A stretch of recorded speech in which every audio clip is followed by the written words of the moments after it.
Baik, perkenalkan nama saya Raselia Anastasia Purba dengan NIM 21101014 dari Program Studi Administrasi Publik. Di sini saya akan menjelaskan beberapa materi yang sudah diberikan selama proses pengajaran pada mata kuliah Governance Digital. Baik, langsung saja pada pertemuan awal kita membahas mengenai governance digital dan revolusi teknologi, informasi dan komunikasi TIK. Berikut adalah ringkasan dan poin-poin utama. Revolusi teknologi informasi dan komunikasi TIK. Sejarah perkembangan teknologi dimulai dari penemuan mesin cetak, telepon radio, televisi hingga komputer dan internet. Kemajuan teknologi mendorong penyebaran informasi yang cepat dan menciptakan interaksi baru antara pemerintah, masyarakat, dan bisnis. E-government. Definisi e-government adalah penggunaan teknologi informasi untuk meningkatkan kualitas pelayanan publik. E-government bertujuan untuk menciptakan pemerintah yang lebih efisien, transparan, dan akuntabel. Konsep governance digital. Governance digital adalah penggunaan TIK oleh pemerintah untuk meningkatkan kualitas pelayanan publik. Digitalisasi merujuk pada integritas teknologi digital dalam kehidupan sehari-hari dan pemerintahan. Manfaat governance digital meningkatkan efisiensi, kenyamanan, dan aksesibilitas pelayanan publik, meningkatkan transparansi dan akuntabilitas pemerintahan, mengurangi biaya administrasi dan menciptakan peluang pendapatan baru bagi pemerintah, mempercepat respon terhadap perubahan dan memperdayakan masyarakat. Kendala penerapan governance digital. Yang pertama itu belum ada standar yang jelas untuk implementasi e-government, minimnya sumber daya manusia SDM yang memiliki keterampilan dan manajemen dalam pengolahan situs pemerintahan. Yang ketiga, infrastruktur jaringan informasi yang belum memadai dan kesenjangan literasi digital di masyarakat. Yang keenam, tantangan di era digital. Yang pertama itu meningkatkan literasi digital melalui kampanye e-government. Yang kedua, mengantisipasi dampak buruk dari penggunaan teknologi yang kurang produktif.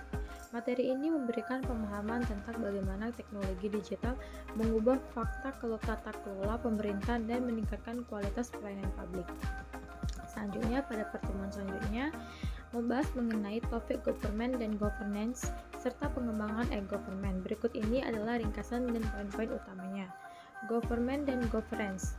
Government merujuk pada struktur formal dan institusi pemerintah, sedangkan governance mencakup tata kelola yang lebih luas, termasuk interaksi pemerintah dengan masyarakat dan sektor swasta.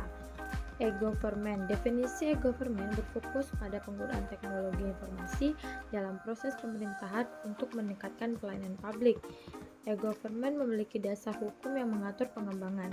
Landasan hukum pengembangan e-government. Yang pertama itu, pengembangan e-government didasarkan pada aturan hukum tertentu yang mendukung implementasi dan perluasan penggunaan teknologi dalam pemerintahan. Tujuan pengembangan e-government itu terdapat 4. Yang pertama itu meningkatkan kualitas pelayanan publik, kedua menciptakan pemerintahan yang lebih efisien dan efektif, ketiga meningkatkan transparansi dan akuntabilitas, yang keempat memfasilitasi interaksi antara pemerintah, masyarakat, dan sektor bisnis. Tingkat pengembangan e-government. Pengembangan e-government dilakukan secara bertahap, mulai dari dasar hingga tingkat yang lebih maju dan terintegritas. Definisi e-governance. E-governance adalah penerapan teknologi informasi untuk meningkatkan proses tata kelola pemerintahan dengan melibatkan pemerintahan, sektor swasta, dan masyarakat. Manfaat e-government sendiri, di mana manfaat utama termasuk peningkatan efisiensi, transparansi, dan partisipasi publik dalam proses pemerintahan. Pelaku utama dalam e-governance. 3 pelaku utama dalam e-governance adalah pemerintah, sektor swasta, dan masyarakat. Peran sektor swasta dalam e-governance, di mana sektor swasta berperan dalam menyediakan infrastruktur teknologi dan berkolaborasi dengan pemerintah untuk mewujudkan tata kelola digital yang efektif. Untuk pertemuan selanjutnya, kita membahas mengenai prinsip-prinsip e-government dan faktor-faktor penting dalam pengembangannya. Berikut adalah ringkasannya. E-government melibatkan interaksi antara pemerintah dengan masyarakat melalui teknologi informasi, terutama internet, untuk meningkatkan mutu pelayanan publik. Sedangkan prinsip-prinsip government, perbaikan pelayanan, di mana meningkatkan pelayanan pemerintah melalui platform digital seperti perizinan online. Dan yang kedua, membangun lingkungan kompetitif di mana pemerintah harus bersaing dalam memberikan layanan. sehingga meningkatkan kualitas dan menurunkan biaya. Yang ketiga, penghargaan terhadap inovasi, di mana memberikan apresiasi kepada daerah atau instansi yang menunjukkan inovasi pelayanan seperti penghargaan mall pelayanan publik. Dan yang keempat, efisiensi, di mana pengurangan penggunaan kertas dan mengadopsi sistem dokumen elektronik serta mempermudah akses publik melalui layanan online. Contoh e-government, beberapa contoh implementasi e-government di Indonesia meliputi e-Muserbank, perizinan online Yogyakarta, dan layanan pengaduan di Kabupaten Sragen. Selanjutnya saya akan melanjutkan materi selanjutnya. Materi ini membahas mengenai tentang peningkatan partisipasi sebagai dampak dari digitalisasi governance. Yang pertama, digital governance berkembang dari konsep e-government sejak tahun 1990-an dengan pergeseran wewenang dari pemerintah sektor non-pemerintah seperti sektor privat, lembaga swadaya masyarakat, dan individu. Prinsip dasar governance adalah adanya pengurangan peran pemerintah dan meningkatkan peran sektor non-pemerintah dalam pengambilan kebijakan dan pelaksanaan publik, memanfaatkan teknologi informasi dan komunikasi. Yang kedua, hubungan dengan e-government. E-government adalah salah satu komponen dari e-governance, di mana teknologi digunakan untuk meningkatkan proses kepemerintahan. Proses ini melibatkan sektor publik, privat, dan masyarakat dalam pelaksanaan pelayanan publik dan kebijakan. Konsep partisipasi mencakup keterlibatan masyarakat dalam menentukan kebijakan, melaksanakan pembangunan, serta memantau dan mengevaluasi hasil pembangunan. Keberhasilan pembangunan sangat tergantung pada kerjasama antara pemerintah dan masyarakat.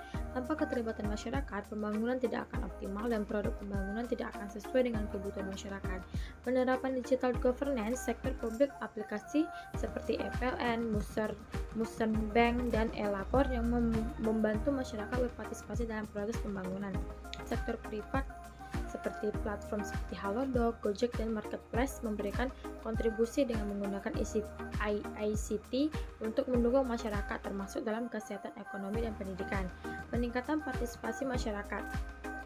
Digital governance memungkinkan masyarakat untuk menyampaikan kritik, mengurus perizinan, mengawasi pembangunan, memasarkan produk, dan mendapatkan informasi terkini yang disebarkan pemerintah melalui media sosial dan website. Selanjutnya, saya akan menangkan materi selanjutnya, di mana materi tersebut membahas mengenai pemanfaatan digital governance di bidang pendidikan dan kesehatan. Di bidang pendidikan, seperti e-learning dan pembelajaran daring, digital governance mendukung pengelolaan sistem e-learning, menyediakan platform daring untuk pembelajaran interaktif dan dapat diakses dari mana saja. Ini memfasilitasi program belajar mandiri, kuliah online, dan ujian daring.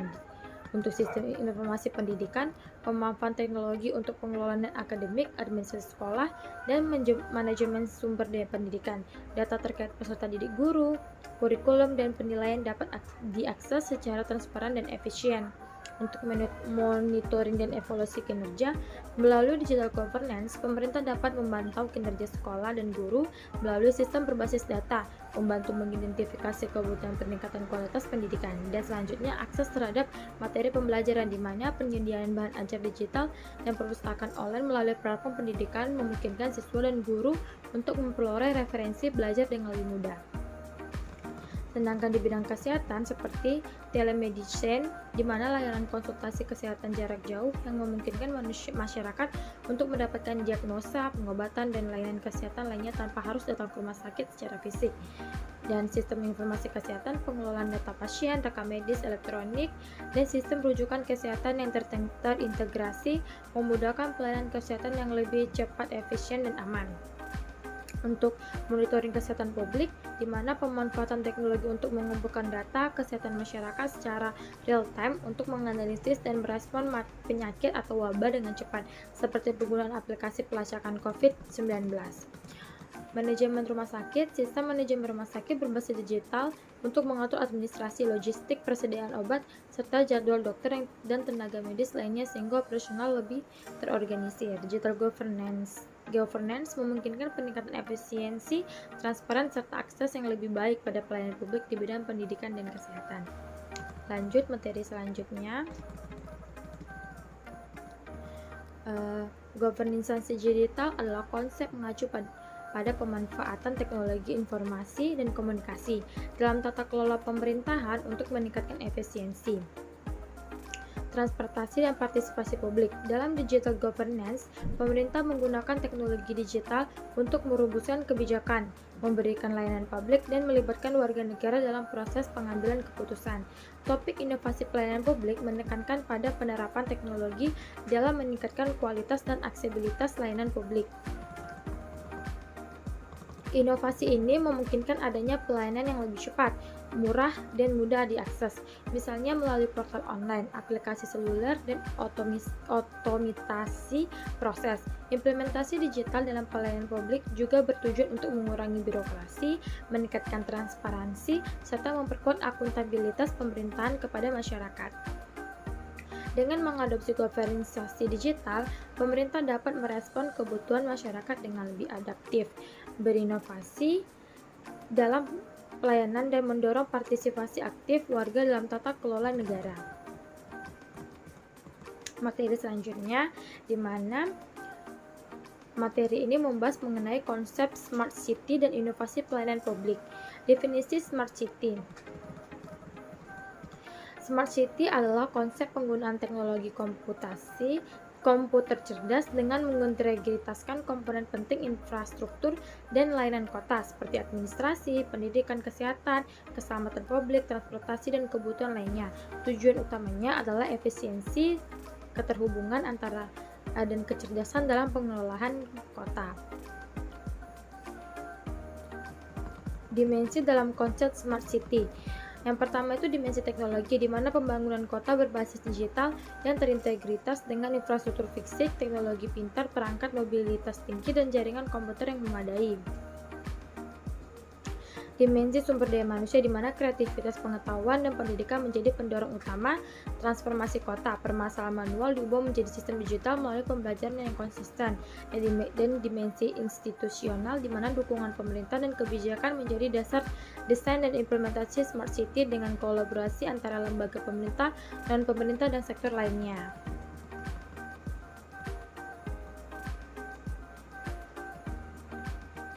Di materi ini juga menyinggung praktik terbaik dalam tata kelola digital, meskipun tidak dijelaskan secara detail. Jika pertemuan selanjutnya kita akan membahas mengenai Smart City merupakan konsep kota yang memanfaatkan teknologi digital dan data yang meningkatkan kualitas hidup warganya, efisiensi operasional kota, serta berkelanjutan dalam berbagai aspek. Beberapa penerapan teknologi di dalam Smart City meliputi yang pertama, manajemen lalu lintas, pengelolaan energi dan lingkungan, sistem keamanan, pelayanan publik yang lebih cepat dan efisien, perencanaan dan kebijakan, di mana keseluruhan penerapan AI dalam pemerintah dan Smart City bertujuan untuk menciptakan kota yang lebih cerdas, efisien, responsif, dan berkelanjutan, serta memberikan pengalaman hidup yang lebih baik dan bagi masyarakatnya. Materi selanjutnya mengenai pengaruh governance digital terhadap KPK. Yang pertama itu adalah transportasi dan akuntabilitas, di mana digital governance yang interaktif memungkinkan KPK meningkatkan transparansi dalam pengelolaan data dan pelaporan. Sistem berbasis elektronik dapat mengurangi peluang korupsi dengan memperlihatkan setiap langkah pengambilan keputusan secara terbuka, baik kepada masyarakat maupun pengawas. Yang kedua itu partisipasi publik dalam pengawasan, di mana e-governance seperti didefinisikan oleh UNESCO pada tahun 2011 mendorong partisipasi aktif masyarakat dalam pengambilan keputusan. Dengan memanfaatkan teknologi informasi, KPK dapat melibatkan masyarakat dalam pengawasan, pelaporan, dan pencegahan korupsi melalui aplikasi atau platform digital. Yang ketiga itu integrasi sistem elektronik, di mana KPK telah mengkoordinasikan beberapa inisiatif digital seperti integrasi sistem perencanaan dan penganggaran berbasis elektronik. Yang keempat itu efisiensi dan modernisasi, di mana melalui digital governance, KPK dapat memodernisasi proses pengadaan barang dan jasa yang menjadi salah satu titik rawan korupsi.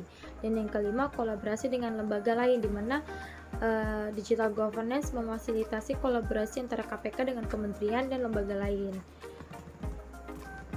Dengan memanfaatkan e-governance, KPK tidak hanya meningkatkan kepabilitasannya dengan pencegahan dan pemberantasan korupsi, tapi juga mendukung pencapaian tujuan pemerintah yang lebih luas serta pemerintahan yang bersih dan berintegritas. Dan pertemuan selanjutnya kita membahas mengenai KPK Corner. KPK Corner merupakan sarana ataupun tempat yang disediakan untuk meningkatkan pemahaman masyarakat tentang KPK atau yang dimaksud dengan Komisi Pemberantasan Korupsi dan fungsi-fungsinya dalam pemberantasan korupsi di Indonesia. Manfaat dari KPK Corner antara lain untuk menyebarkan informasi terkait tindakan pencegahan, penyuluhan, dan pemberantasan korupsi, serta memberikan edukasi mengenai hukum dan etika kepada publik. Kesimpulan dari KPK Corner yaitu berfungsi sebagai pusat informasi dan edukasi yang mendukung peran KPK dalam pemberantasan korupsi sekaligus meningkatkan kesadaran masyarakat akan pentingnya integritas dan transparansi dalam kehidupan berbangsa dan bernegara.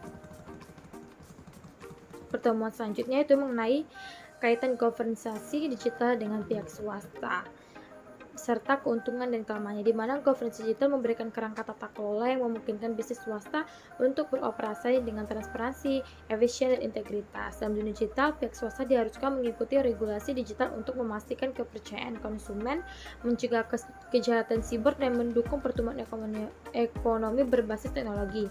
Keuntungannya itulah yang pertama, transparansi, efisien, kemampuan beradaptasi, serta peningkatan kepercayaan, peluang pasar global. Dan kelemahannya sendiri seperti kerentanan keamanan, ketergantungan pada teknologi, atau kompleksitas regulasi di mana perusahaan harus mengikuti berbagai aturan yang terus berkembang. Dan yang keempat, kesenjangan digital. Tidak semua pihak memiliki akses yang sama terhadap teknologi. Dimana kalau menurut pendapat saya, governance digital memberikan peluang besar bagi pihak swasta untuk berkembang di era digital, namun harus dilaksanakan dengan mempertimbangkan keamanan data dan pemerataan akses teknologi. Pihak swasta yang mampu mengadopsi tata kelola digital secara efektif dapat menjadi pelaku utama dalam ekonomi digital global, sementara yang gagal beradaptasi berisiko tertinggal. Baiklah teman-teman, cukup sekian materi yang dapat saya sampaikan. Saya ucapkan terima kasih. Bye-bye.